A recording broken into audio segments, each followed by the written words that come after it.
Hello, everyone. Welcome. Thank you so much for joining in from different locations across the globe, I must add. I'm Nishant Pandey, the CEO of American India Foundation. I'm absolutely thrilled to have with us today two stalwarts and role models from corporate America, Indra Nooyi and Ajay Banga. Indra's journey serves as an inspiration to millions of people across the world. And today we are here to discuss her journey from the new book that she has written, My Life in Full, Family, Work, and Our Future. So thank you so much for joining. I will introduce Indra and Nooyi in a short while, but first, a few housekeeping items. Anjay and Indra's fireside chat will last about 35 minutes. And please post any questions that you may have throughout the event and indicate if your question is for Ajay or Indra or for both of them. For those of you who are engaging with AI for the first time, let me summarize quickly the work that we do. Our mission is very simple. It is to empower underprivileged women, children, and youth in India, and do it in a way that it builds a lasting bridge between the two largest democracies of the world, US and India. We do it through three-pronged approach on livelihoods, health, and education, because poverty is multidimensional. Besides the long-term core programming, we also have a very strong humanitarian mandate that allows us to respond to humanitarian crisis in India at any given point of time, COVID-19 being the recent one. Over the last 6 months or so, AIF has mobilized more than $40 million to provide emergency COVID relief by adding hospital beds, oxygen concentrators, oxygen plants, ventilators, PPE kits, cold storage units, and so much more at this time in India. We're also running a campaign, a behavior change campaign, to get at least 1 million of the most vulnerable Indians vaccinated. When we are not busy responding to humanitarian crisis, we run programs, long-term programs on education, health, and livelihoods. These long-term programs, as the COVID numbers are waning, we are pivoting them to respond to rebuilding lives in the wake of the pandemic. Our particular focus is on children, to help them bounce back from this crisis, especially on education and nutrition.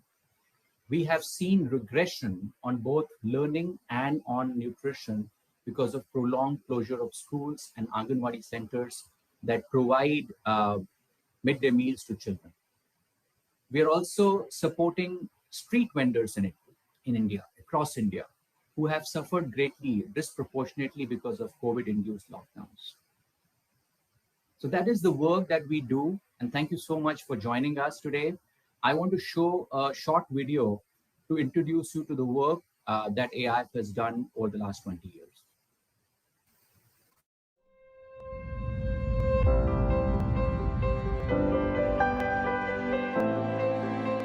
In the history of humanity, we have never had so many resources, connectivity, and know-how. If these resources are channeled properly through collective and credible platforms like AIF, we have an unprecedented opportunity to create a sustainable and long-term impact in the lives of ordinary people, nations, and the global community at large. It's not what you say or how you say it. It's about what you do. Philanthropy isn't for a select group of people. It's available to all of us, to you, to me, to anyone in our communities who wants to have an impact. Because at the end of the day, it doesn't matter how much you enjoy your work or how much you enjoy your family. Each one of us has a deep desire to make an impact in someone else's life. We're building a bridge between the most powerful democracy in the US and the largest democracy in India.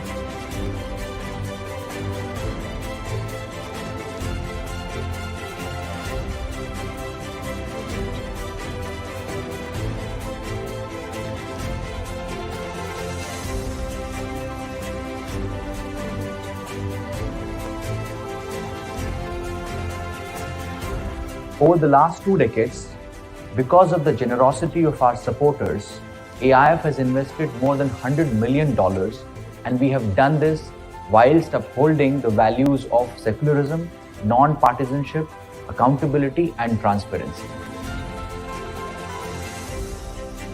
Given India's demographics, it is important for the global community to invest in development of India's human capital.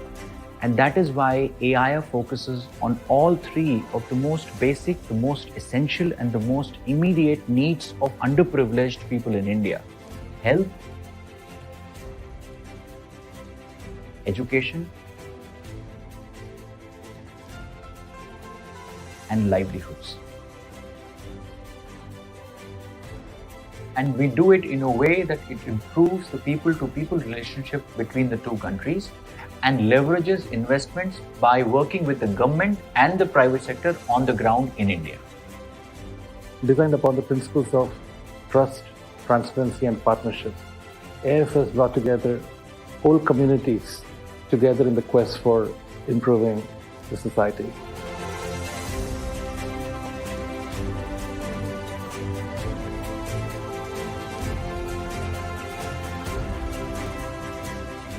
How can I, as an individual, have an impact? AIF is a platform that enables you to do that in India. And I believe that given our bold vision and given your deep and passionate desire to effect change, we can come together as a community and do that. That's the power we have. That's the power you have.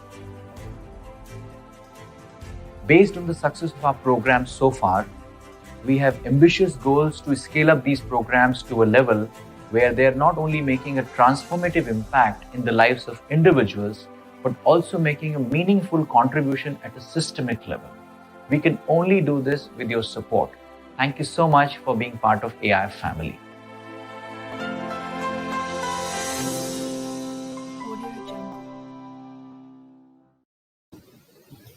If you would like to learn more about AIF or get involved with us, please reach out to us via email at info@aif.org.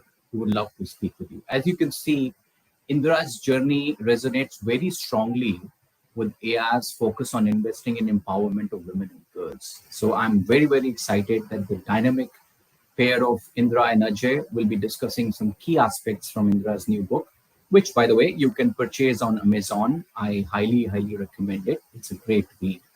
Now, without further ado, it's my pleasure to introduce Indra Nooyi and Ajay Banga. Indra served as the CEO and chairperson of PepsiCo from 2006 to 2019. During her tenure, her strategic thinking, insight into consumer behavior, and wisdom on managing a vast global workforce make her one of the world's most sought-after advisors to entrepreneurs, executives, and the governments. She's also revered as a role model for women and immigrants and celebrated for her empowering messages on inclusivity. Indra is now a member of the board of Amazon, a member of the supervisory board of Philips, a member of the American Academy of Arts and Sciences, and my favorite, an independent director of the International Cricket Council. She's on the Dean's Advisory Council at MIT's School of Engineering and a member of the MIT Corporation. The list is long. On top of her professional accolades, Indra is married to Raj Nooyi, her loving husband, and is the proud mother of two daughters, Preeta and Tara. And finally, the reason why we are here today, she is the author of the book, My Life in Full, Work, Family, and Our Future. Her much anticipated memoir that offers insights and a call to action from one of the world's most admired business leaders on how our society can blend work and family and advance women in the 21st century. Indra will be discussing topics from her new book today with Ajay. Ajay is executive chairman of the board of directors at Mastercard. He moved into this role following 11 years as the company's president and CEO. Ajay is also a good friend of AIF, serving as chairman emeritus of our global board of directors. Ajay is a co-founder of the Cyber Readiness Institute, chairman of the International Chambers of Commerce, and a trustee of the United States Council for International Business. Ajay is a founding trustee of the US-India Strategic Partnership Forum and member of the US-India CEO Forum. He served as a member of President Obama's Commission on Enhancing National Cybersecurity. He was awarded the Padma Shri by the President of India in 2016. Ladies and gentlemen, please welcome Indra Nooyi and Ajay Banga. It's lovely to have you both with us today, Indra and Ajay. Thank you so much for your time and for what is sure to be an inspiring conversation for our audience that, by the way, also includes a lot of young people. So I will leave you to it. Thank you. Well, it's great to be here, Nishant, and thank you for that introduction. And Indra, it's a pleasure and privilege to get a chance to talk to you, not just about the book, but about Indra, the person. And I think I've known you for years, and you know I hold you in great esteem, but I also love the way you conduct yourself and the way you inspire people. So let's give it a crack and see if we can bring out the best part of you into this audience. Thanks, Ajay. It's always a pleasure to talk to you, especially because your daughter used to be at PepsiCo, and which means that dad's a good dad. I passed the test. Absolutely. So, Indra, tell me this. I've heard you often speak about purpose and companies. Some people call it, compassionate capitalism. People have got adjectives for it. You don't use those. You talk about what you think we should do. So, and you did that you set an example at Pepsi with putting this ahead of everything you did. You took on fights, you took on investors, you took on, I'm sure, some of your employees. I'm sure you took on members of the board. I'm sure you had to face friends who said, what the heck are you doing, Indra? And others who said, Indra, thank God you're doing this. So talk to me a little bit about this topic of purpose and companies and your passion for it. I know it's in your book, and I know that My Life in Full is a book that we should all read. But I believe that what we hear from you will be even more interesting, because I think you'll bring it out to life. Yeah. It's very simple. I'd come to work every day saying, why does a company exist? People would say it creates shareholder value. How does it create shareholder value? Is it doing it in a way that ensures its longevity? Is it doing it in a way that could be beneficial to society? So, as I looked at PepsiCo, clearly the company was built for a different time. And as times were changing, I felt we had to change the company. We had to have healthier products because societies were becoming more sedentary, and we had to worry about trends in consumer behavior. We had to worry about all the plastic that was being put out into the oceans and landfills. We had to worry about how much water we were consuming. And more importantly, we had to worry about our employees, because all of a sudden, employees were struggling with balancing work and family, and they came to the office with all those burdens of what they had in their homes. And so I felt we had to create an environment at work where they could bring their whole self to work and feel like they were part of a larger system. So to me, purpose was not about doing good for the sake of social responsibility. For me, performance and purpose was about future-proofing the company. All that I did was looked at the future trends and said, how do we change the company so it remains successful forever? Because to be honest, Ajay, it's very easy to run a company for the duration of a CEO. Just hit the pedal to the metal, see how much earnings you can deliver through cutting costs, cutting investments, and then you leave and then let somebody else pick up the debris after you. I came at it differently. I said, look, my success is going to be judged by my successors. And so we have to take on this difficult job of changing PepsiCo. And the only way to articulate the change agenda is to talk about the reason we exist and the reason we will remain successful well into the future. Because we were a company purpose built for a different time, and we had to change so much of it. It was a tough journey, I have to tell you. In retrospect, it was tougher than I even anticipated when I set out on the journey, but it was fulfilling nonetheless. Yeah, Indra, there's a very interesting aspect there, which is this part about a CEO can do a lot by managing for the shorter term there. One of the things you did is you were there for 12, 13 years. And, the average CEO, as we both know in our kind of space, serves 4.7 years. And both of us have had long careers as the CEO. It really makes you look past the short term and the medium term. Yeah. And I think you don't know that when you start. Because when you start, you don't know that you're going to get 12 years. So in retrospect, it's very easy to say it. But you and I didn't know we would get 12 years in our jobs. And we still tried to find our way to get that slightly longer term vision rather than the shorter and medium term vision. And where did that come just from spotting the trends of Pepsi? Is it got something to do with somebody who inspired you to think like that? You yourself, your upbringing, something about that we don't know about this other Indra thinking? So a lot of it came from my experience. For example, I grew up in Madras, which had no water. And Yeah. then when you see a Pepsi plant or another Still beverage doesn't, by the way. still Still doesn't. doesn't. That's the You see problem. Yeah. a Yeah. beverage plant in the outskirts of Chennai taking out water from the aquifers, you go, whoa, whoa, whoa, just a second. The town has no water for eating and drinking. Right. You can't take water out of the aquifers unless you do it in a very efficient way, and then you help the town save water. So our goal was, look, you still need water to make our beverages, but first reduce the water usage from 2.5 liters to something like 1.5 or 1.4. But more importantly, teach the town to be water efficient. New ways of irrigating paddy fields so that you use less water. Check dams to do rainwater harvesting. Think about new ways to create, water collection devices. So we brought all of our technologies to help towns save water. So our goal was not just our plant; our communities had to be water positive.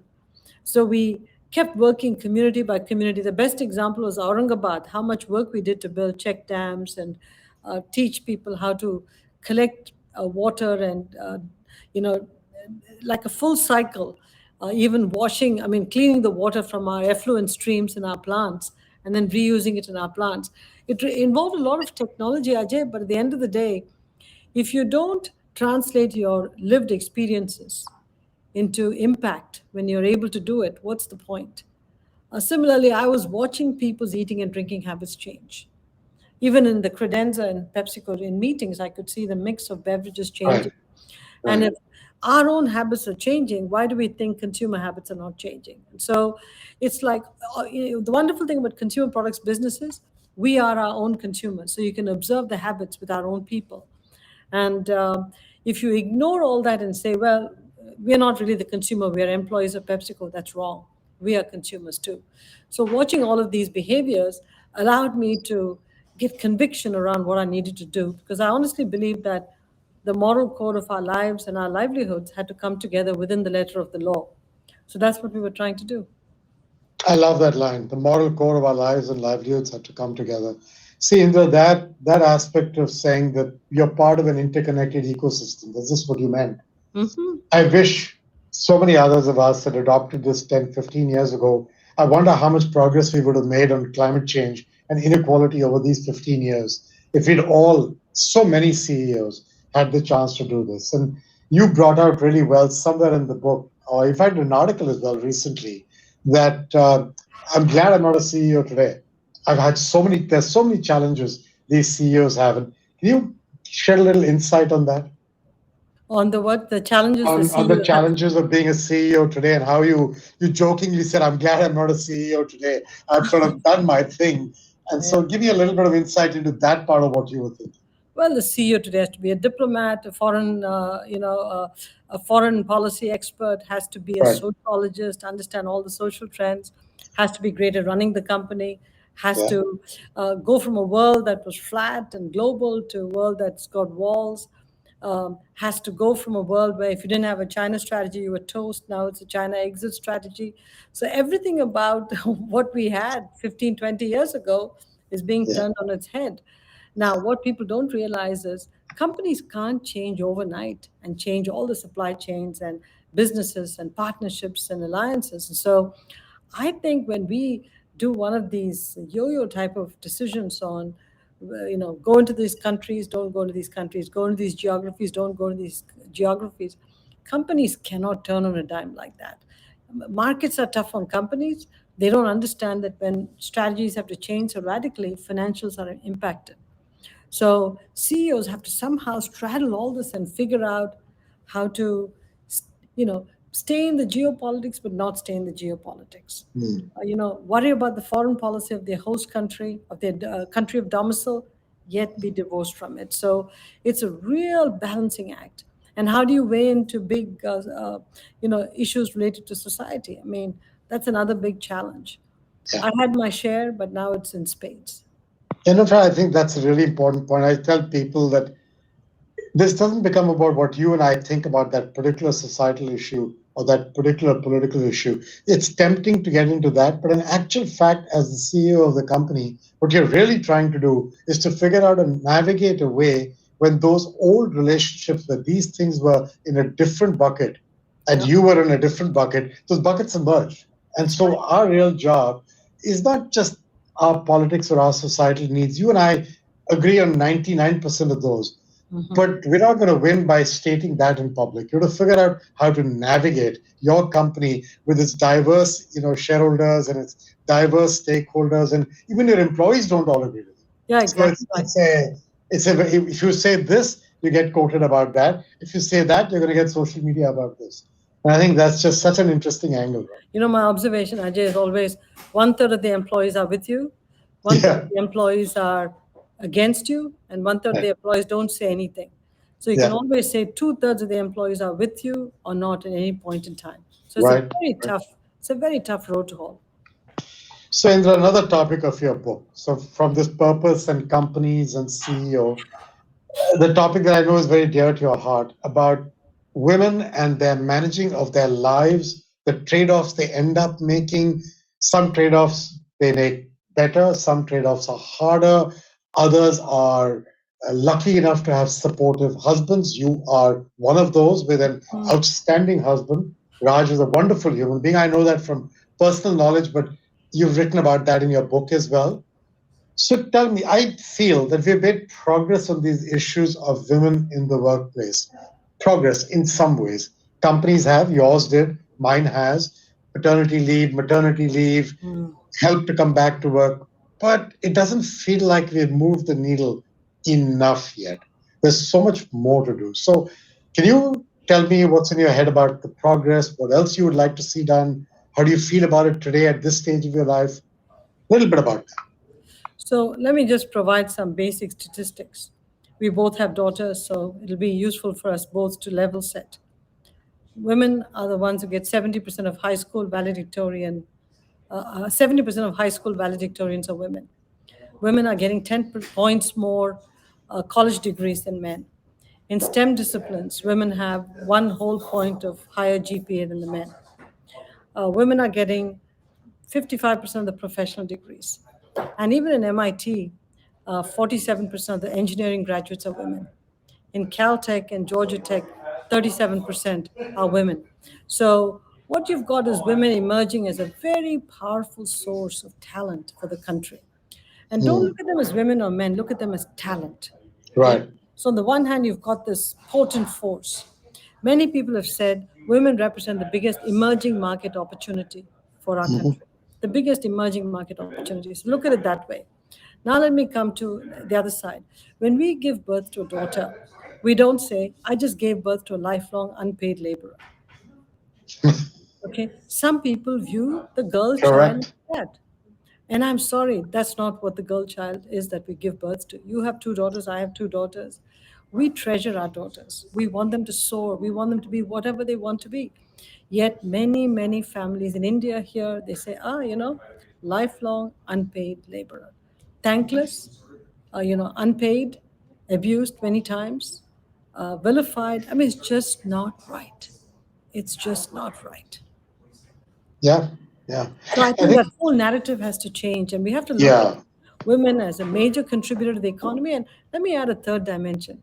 As I look at the future with the aging population, with children, all the caregiving jobs, and nursing, teaching, if women don't come into the paid workforce in large numbers, who is going to do those jobs? Does anybody stop and say, who's going to do those jobs? Yeah. This conversation about role of women, what should they be, I think we should stop that. Society cannot function without large numbers of women in the workforce.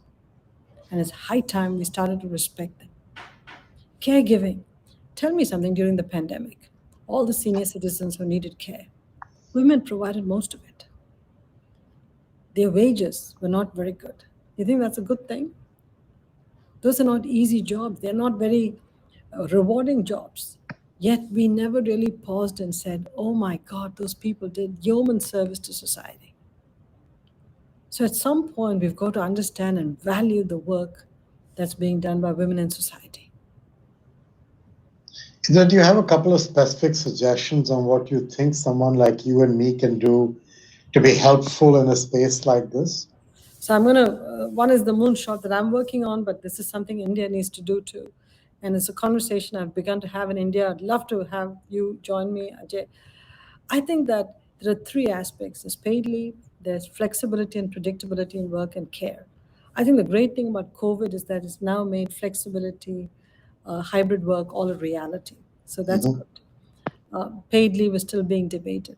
But if we don't have a care support structure for young family builders, I think it's not going to be easy for them to come back to the workforce. And today we need them all back in the workforce. We need them all contributing to the economy and for the economy to progress. We can't look at a workforce where 2 million women have left the workforce, many of them because they don't have any care support. So we have to build care support. And state by state, the states have to decide what to do. And there's no, I'm not talking of any federal mandate. I'm talking about states in cooperation with governments, companies, local alliances, local chambers, figuring out how to build a care infrastructure. And that's something I want to start working on in Connecticut, which is already very good. But pick 2 or 3 other states as examples and work on it. But then in India, India has got fantastic laws and fantastic backbone. For example, the Anganwadi system in India is supposed to have been, care and maternal counseling and all of that in the rural areas. It's fallen into disrepute. What if we created Anganwadi 4.0, not 2.0, recreate it, take 2 or 3 communities and actually invest to build a system where the rural women don't give birth and drop their kids in a shaded area for one person to watch 4 or 5 toddlers, and then work in the fields and come back. It's a tragic, tragic way for young children to be taken care of at young ages of a few months old all the way to about 5 years old. I think it's just wrong. They need to be coached and guided by somebody who is capable of coaching and guiding them. It's like saying we do Teach for America, there's Teach for India, there's Care for India. Care for America has to become an equally important sidebar here.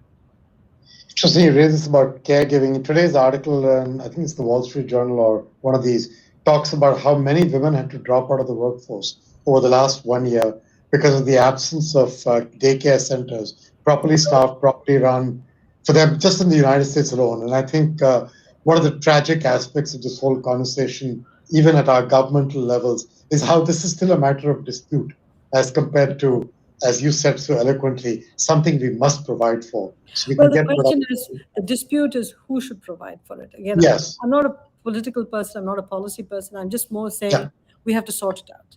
Let's do it. In our state, in my state of Connecticut, we're getting businesses, the state government, companies, chambers of commerce, communities, all to come together to have the conversation. So every state has to sort it out for itself. And I don't know the answer, Ajay, but it needs a solution. And I think it's got to be done fast. So, Indra, when you were back in your role in the CEO job for a second, purpose in companies, women and helping them, what's the role of a leader, the CEO, in catalyzing this in the company? You wanted to do a lot of things. Like I said, you must have suffered a great deal of pressure pulling in you different directions, from stakeholders to boards to employees. How did you perceive your role at getting this done? Well, once you start on a journey, you've got to stick with it. You can't just start and 2 years later you feel the mildest pressure and you back out. So first step is you've got to get the board on your side. I had a fantastic board, I've got to say. And they understood what we were trying to do. They supported it and they provided the tailwinds. So I first give my board tremendous amount of credit. And once the board was giving me the support and the encouragement to keep going, one could just embark on the journey and handle all of the pushback and headwinds that came my way, because I was determined that was the journey. Nothing was going to take me off my path. Now, I have to tell you, one exception is that Raj and I talked about this, and Had I faced a lot of criticism and pushback, I was willing to quit. But I felt that was the only way to run the company. And I said, I'd feel better quitting and doing something else where I felt strongly about an agenda rather than changing the agenda at PepsiCo for myself. So that's how strongly I felt about what we were doing. So I was willing to roll the ultimate dice on this one. Yeah. So staying the course and roll the dice if you have to, because of your conviction is the first set of advice, right? Yeah. And I know that It's a risky piece of advice, huh? Yeah, it's very important. Yeah. I remember talking about cricket. I remember coming to see a cricket match in Australia with you. Remember, I was in your Yeah. hotel suite, Ritu and I. We had lunch with you before going to the match, and you started talking to me about agriculture in India and what Pepsi was doing to support agriculture Yeah. and farmers in India. And I realized even when you had a little time off, this thing was inside your head.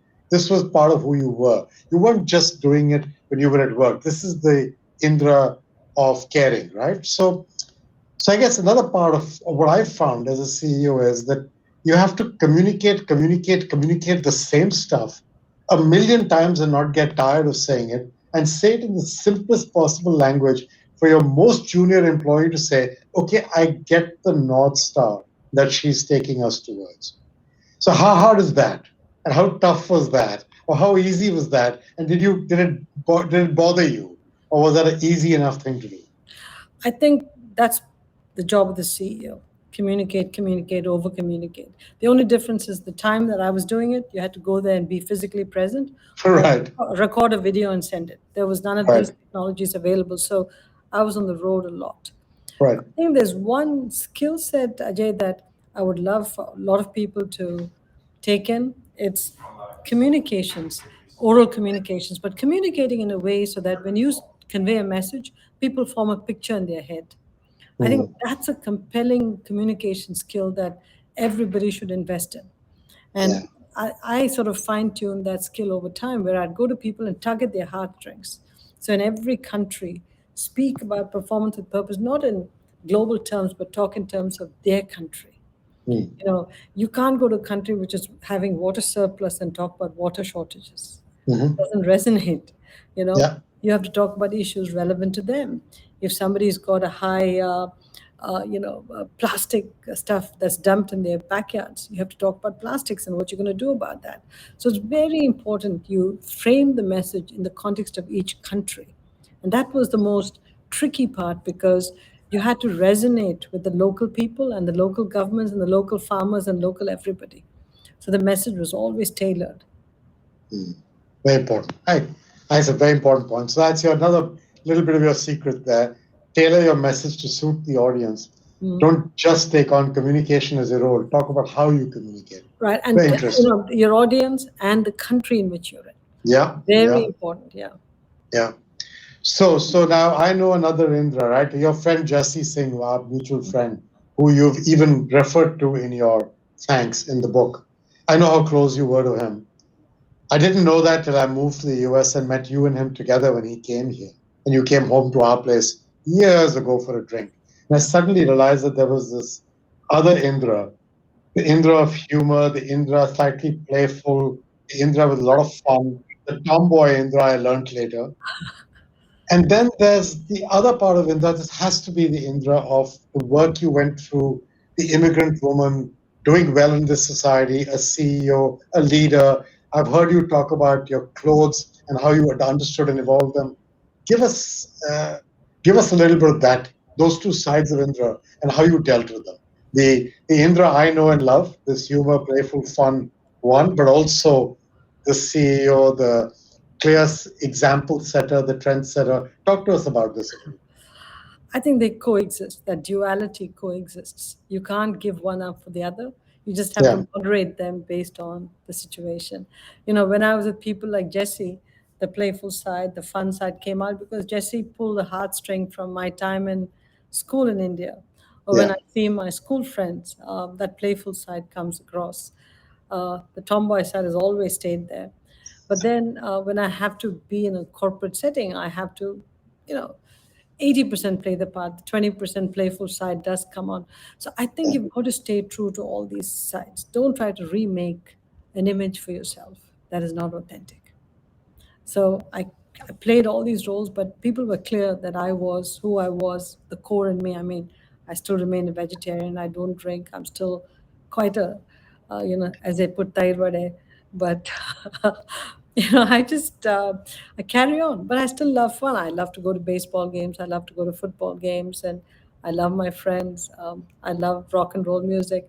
So, multifaceted, but you've got to stay true to yourself, Ajay. Otherwise, you get confused trying to remake yourself constantly. Yeah, I think that's really important because you can only fool some people some part of the time. That's exactly and right. finally, what matters is when you look in the mirror and say, today was I who I'm supposed to be, or was I who I really am? Yeah. And I think that's a very important lesson there. Right, exactly. Indra, by the way, are you able to watch cricket other than your board role? Are you able to keep up with it? Yesterday's match, I was dying. Oh my! Yeah. God. Was that a match? Really? Yeah. We shall not talk about it. Yeah, let it go. Let it go right by. What I about just playing watched the Sri Lanka guitar? versus Bangladesh just before that. Which Yeah. was cliffhanger till the last minute, and then Yeah. I don't know what happened. So what about the guitar? Are you able to play that? Now vanity took over. I started to grow my fingernails, so I got to get rid of it to play the guitar again. Right. So Indra, what's next? What's next? You've got you're young, you've got a ton of things you can do. You are fortunate enough to have achieved and fortunate enough, as you've said often, to have made more money than you'd need for your lifetime. You're a middle class lady. You don't really care about the trappings that a lot of people care for. I know that again. You live in the house I've been to for dinner since as long as I can remember. And since before that, before I got to know you. So a lot of you hasn't changed. And so now what? I think I have to get this moonshot, whatever I can do in this moonshot on the care done, because that's what is going to make a difference to the lives of young family builders and women. So I'm going to take that as far as I can, fund as many organizations I can working in this area, maybe do some statewide experiments to see how I can help move this dialogue along. And while doing that, make sure that my learning doesn't stop. So, through board positions like Amazon and Philips, I'm learning more about what's happening in the current world of corporations. I teach up at West Point, so I have a great time with all those people up at West Point. I sit on the board of Memorial Sloan Kettering, MIT, so I have a front row seat to technology, healthcare changes. I'm in a lifelong learning mode, Ajay. I'm just learning, soaking it all up. And the day I feel like I'm tired, I'll just say, I'm tired. But right now, my brain is still running 100 miles an hour, so I got to keep up with it. Well, that's terrific. That's terrific. So I've seen a bunch of questions popping up on this chat box, and what I'm going to do is I'm going to cue Nishant back up. Okay. So he can ask those questions of you, and we'll go from there. Right, Nishant?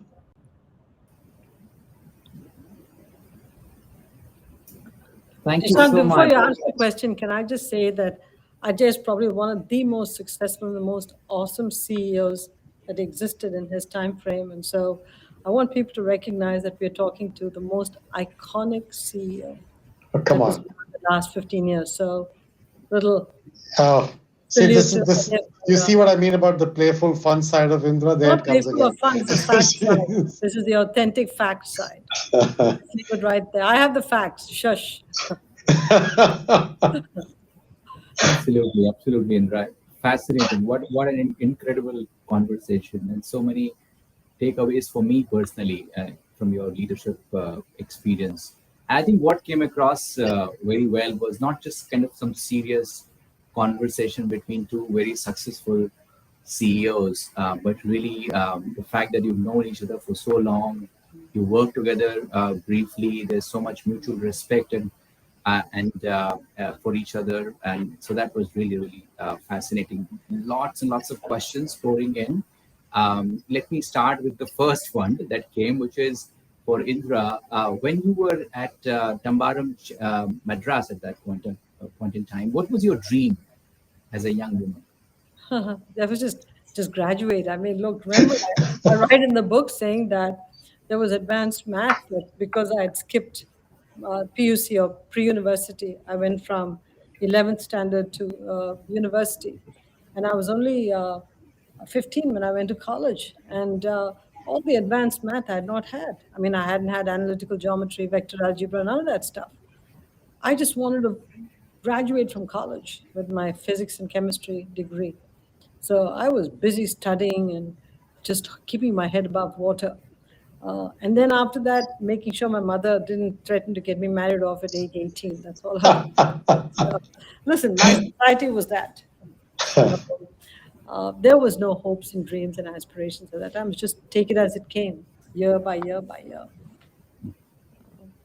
One of the interesting things, Nishant, about this science thing in Indra, I don't know if you've read in the book, but she has this whole description of how she had to go around catching cockroaches to be able to dissect them. And I tried to visualize that part of Indra, and that's what I gagged. I couldn't figure that one out. That was in high school because there was no supply in those days. You had to find your own cockroaches, earthworms, frogs, everything. And then you give you the chloroform, you put in a bottle, take it in, and you do your dissection. If you didn't bring it in, there was no animal for you to dissect. So yeah, this was a question that I actually wanted to ask, but I think someone else has asked this question as well. No, we work a lot on STEM for girls, including a great partnership with Mastercard, Mastercard's Girls for Tech program, where the idea is to kind of not just bridge the digital divide in India, between girls and boys, but also the gender divide that exists. So it's not just about education, but also how do you inculcate an interest and passion for science and technology among girls specifically, as young as 6 years, 7 years. That's what we do in India a lot. And so there's a question which I think is a very interesting question and very similar to what I wanted to ask, is that it's kind of unusual even to this day for girls in India to be exposed to STEM education topics, even more so to pursue these fields for higher education. Do you remember your first introduction to math and science? And were there many females in your classes? And what drew you to those fields? Remember, I'm from the south of India. I'm from Madras, where the only language spoken was math and science. If you didn't get a degree in math and science or related to math and science, you were a loser. So, I mean, this wasn't a debate. Math, chemistry, physics, those were engineering, maybe medicine, but math, those were the only subjects that counted.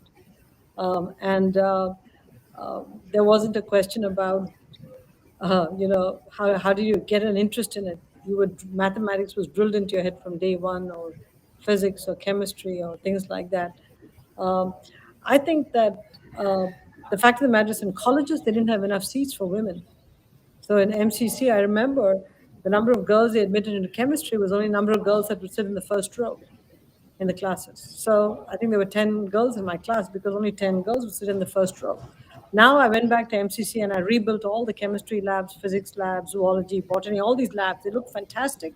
And I rebuilt the women's lounge because half the class is women.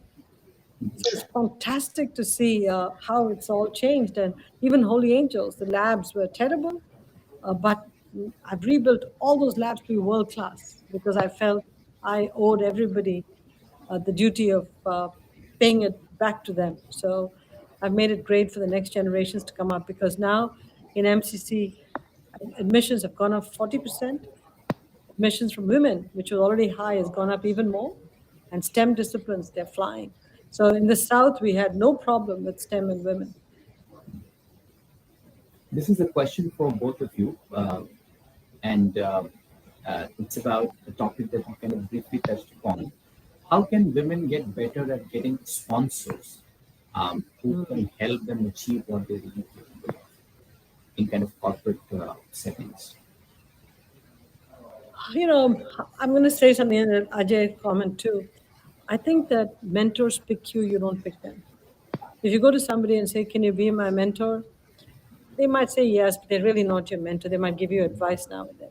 A true mentor is somebody who advises you, supports you, promotes you, stays with you every step of the way. Mentors pick you because they see something in you. They say, I want to hitch my wagon to this person because I think this person is going to go far. Now, as a mentee, you have a responsibility. If somebody picks you to be mentored, supported, and advanced, you have to give them respect. If you ask them for advice and they give it to you and you don't take it, go back and tell them why you didn't take it. Have a dialogue with them. I've had mentors since I was a child in India. Everybody who's alive, I'm still in touch with. And I can tell you that every one of these mentors and supporters have made an unbelievable difference in my life. But I respected them enormously. Now, again, it's all based on competence and hard work and what you can contribute.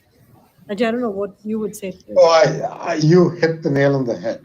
I think the idea of mentors picking you is very important. I think the love and respect you as a mentee must have for your mentor is actually a very important part of the whole thing. I do think the one advice I can give is that whether you're a man or a woman, if you want to be noticed by people, so somebody, how's a person going to pick you to mentor you? If they see you and understand you and fathom that you've got something there, which is such a great opportunity to develop and grow. And I think for that, you've got to be willing to put yourself out there a little. Speak up, be seen, speak about the things you understand. Don't speak up for the sake of speaking up. Speak when you know something and you've got value to add. Don't feel shy and don't feel laid back, but they will notice you because your worth will show up. And I'm exactly where Indra is. I could not have said it better than she said. Could not have said it better. Yeah, I think this is very interesting that you don't pick mentors pick you. I think this is really very important.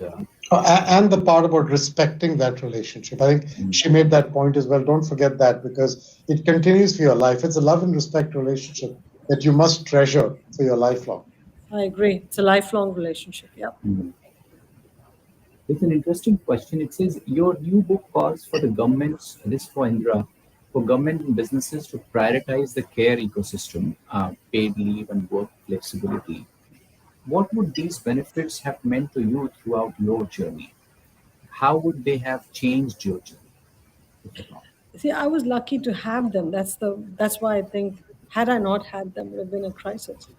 When my father was ill, I was given paid leave by Boston Consulting Group. When I had my children, I had maternity leave. When I was in a car accident, I was given paid leave. So I think that I benefited from paid leave. Now, I never abused it, don't get me wrong. I was given 6 months paid leave when my father was dying of pancreatic cancer. He died in 3 months. 3 months and 1 day, I went back to work. So I never abused any of the paid leave. Maternity leave, I had 12 weeks, but about week 5, I said, hey, I'll work out of home. My brain is going crazy. So, I started to contribute right away. But don't use me as a role model for this. All that I'm telling you is that I never abused the leave system. I benefited from it. I had care structures. When I struggled, but most of the time I lived in a multi-generational home. So I had, support structure from my in-laws and my mother. And so that helped. Not all people have that benefit. So as I said, the only good thing about COVID is that it's now taught families how to work flexibly or work hybrid. I wish I had that facility when I was working because I'd have gone home at 3 o'clock, taken my kids off the bus, spent some time with them, and then gone back to work around 5 or 6, or maybe after dinner. Didn't have that luxury at all. And I had to travel a lot. Had we had Zoom and StreamYard and all of these technologies, I would have been able to do a lot more through technology than having to, carry a bag and go overseas and be days away from home. So I think that today's technology provides a ray of hope and optimism. So let's see how to intelligently use it to figure out what the future of workforce, and workplace is going to be. And once we do that well, I think it could be a more conducive workplace for young family builders, especially if we add a care structure. May not be in the office anymore. People may not all come back to the office. It could be in communities. It could be near co-working places. The next year, all of this is going to sort of settle down. And let's have the debate then. What does it look like? How many people are really coming back, should come back? How many people can work remotely? Where do you need to put the childcare centers? This is the discussion we're going to have the next year. So Nishant, the only thing I'd add to that, and I think is that remember that half of America's working population doesn't have the choice to work remotely even now, That's true. because they are the people who kept us going, right? Yep. From her Amazon employees, without whom the pandemic would have been quite a nightmare, That's true. to the police, firefighters, hospital attendants, now hospitality workers and so on. Of the other half, about 25% end up coming to work because they're either leaders or managers and they've got to be around. So really, there's 25% that can make conscious choices of changing their life to suit here. So I think Indra's point when she was talking to me, if you noticed, was she talked about involving different sets of people in the state of Connecticut, where she's actively involved with driving this, from the chambers of commerce to businesses and others, because I think we're going to need different solutions for different kinds of folks, but the end goal has got to be the same. Give people the chance to get adequate access to childcare so that support system exists for them to go back to. Whatever that be, whatever be that model of work they go back to, we've got to help them. We've got to. You're Otherwise, raising a very, very good point. on the table. Yeah, you're raising a great point, Ajay, because what we found during the pandemic, I was co-chair of Reopen Connecticut, and what we discovered was the senior citizen care workers, the child care workers, teachers, hospital workers, nurses. When they left the house, they came to the workplace for 2 and 3 weeks at a time because of quarantine requirements. They couldn't go home every day. Who took care of their kids? Who took care of their aging parents? A big challenge. And then, as you look at manufacturing jobs, as Ajay put it, they don't work on an 8 to 4 schedule. They work the second and third shift at night. What about childcare when they work the night shift, especially in single parent families where there isn't another parent to take care of the child in the off hours? So there's a lot of thinking to be done. I actually think it's going to be easier for the office going workforce to solve what we have to do for them. It's going to be a tougher slog to figure out what to do in support of all the essential workers who essentially kept us alive through COVID. Yeah, absolutely. We are so grateful for all these workers who have kept us going during the pandemic. And I would, include staff of, social workers as well in that category. When we think about CEOs, we often talk about the success and not so much the sacrifices. So there's a question for both of you. Of all the sacrifices that you've made to get to and sustain the CEO role, what was the most challenging? I want to hear Ajay's. For me, the amount of times that I had to make moves across geographies and move family across geographies. My elder daughter went to 9 schools before graduating from high school, and my younger one did 7. And if you think about that, when I was a young fellow, my dad was in the army, we did that too. I think you can view this as a real challenge, or you can also view it as an opportunity for that young person to actually be flexible, adjustable, willing to make friends easier. I found that to happen to me and to my kids. Boy, it's challenging when you're doing it. And it's it wouldn't have worked in my case without the support I got from my wife. And I'm almost certain that both of us were lucky enough that our spouses were always there with a hand on our back. Otherwise, I tell you what, there's too many hands in our face. So you need the hand on the back to push you forward. And I know it in her case and mine, that our spouses were our foundations of our future. That would be my biggest challenge. Yeah, I agree with you. In my case, I think that I tried to be the best mother I could, but I probably was not the ideal mother. There were times that I wasn't there when the kids might have needed me. I was there for the most important moments, but not all the moments. When you have daughters, they tend to remind you, they stick the knife into you and they turn it. And women, in any case, are the punching bags. Moms are the punching bags more than dads. So, I heard a lot from my daughters. Were they justified? Maybe.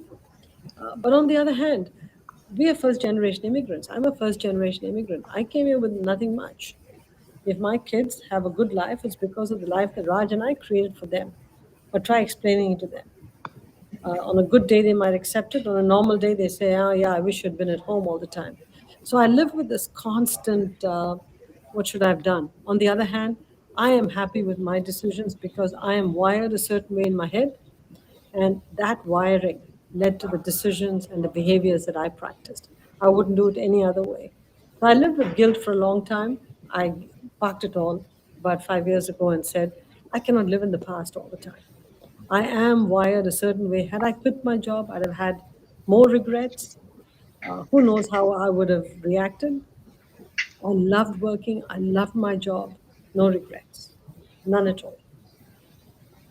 Yeah, this speaks to the dilemmas and the trade-offs that Ajay was talking about, right? Yeah. And of course, when you talk about sacrifices, you often talk about family being at the receiving end, right? But as you said, Indra, children also benefit from the life that you Yeah. created, right? So there's a question. Both of you have daughters. What was the one piece of advice that you both gave to your daughters, knowing the challenges in employment today, as well as your own cultural biases that may have existed? Ajay? And my advice is very simple. I think I'm going to bet that Indra is going to say the same thing, which is that I believe that my daughters can beat anybody if they put their mind to it. Yeah. They're smart. One of them worked for her, so she knows her.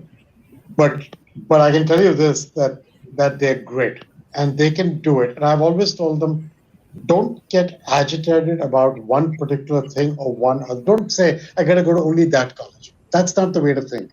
Because we went to the schools we went to in India. I've not studied overseas and I still did just fine. So stop worrying about one specific thing. But remember this, set your mind to something and you will win because you're very capable. That self-confidence is what I care about for them. I told our daughters to dream, do whatever they want. There is absolutely no requirement for them to be in the corporate world, become CEO, senior executive, nothing. No pressure on them. They can do whatever they want. If they want to get married and have kids, that's fine to give them to me. I'll take care of them. I'll bring them up. So you never have to worry about childcare, caregiving, nothing. I'm there as a backstop. The only thing is, you have the unusual opportunity of being able to dream big, be a productive citizen, don't be a liability to society, contribute. That's all we've told them. Be good people, nothing else. We don't ask for anything else. There are a lot of questions. I don't think we'll be able to cover all of them, but I think we can take one more. This is for both of you again. Is there anything you would like to tell your younger self, and what would that be? What would you tell your younger self, Ajay? I would say I'm still young, Indra. That's true, you are. You know, I wish I was born today with all this technology around, because I just think about the number of days I would write notes to the kids. But if I was gone for 10 days, for every one of the 10 days, I'd write a letter for each of the kids. Today I'm in Beijing. Beijing is this way. I'll make it up. And so that if I'm in Beijing, they will be given the Beijing letter. If I'm in Bangkok, they'll be given the Bangkok letter with stickers. I prepared all that before I left. Instead, now I can just FaceTime them from Beijing and say, guess what? Look at the Great Wall, look at this and look at that. Never did all that with them. And so I wish I had been in a world, I had been CEO during the technological revolution as we know it today, so that I could have participated more with my kids in real time. So the advice to myself is, in a funny way, there's no point regretting it. Somebody else is going to benefit from the technology. Just be happy you did what you did, and live the rest of your time in a constructive way. Thank you so much. I think with an eye on the clock, I think it's time to wrap up our discussion. I know both of you have hard stop at the ET. But thank you so much, Indra and Ajay, for your time today, and thank you for being so open and honest and sharing your wisdom and experience with all of us. This was an incredible conversation. And thank you, everyone, for tuning in. It was a great opportunity to hear from an inspiring pair of trailblazers. I hope you all enjoyed this conversation as much as I did. And I'm sorry that I'm not able to take all questions here today. Maybe we can convince Indra and Ajay to come back for a sequel event to answer some of your questions. In the meantime, please don't forget to order a copy of Indra's book from Amazon. If you thought today's conversation was fascinating, you will be blown away by the details shared in the book. I have read it. It's an absolutely fascinating read. Thank you again, everyone. Have a great week ahead. And for those who celebrate, have a fun and festive Diwali. Thank you so much.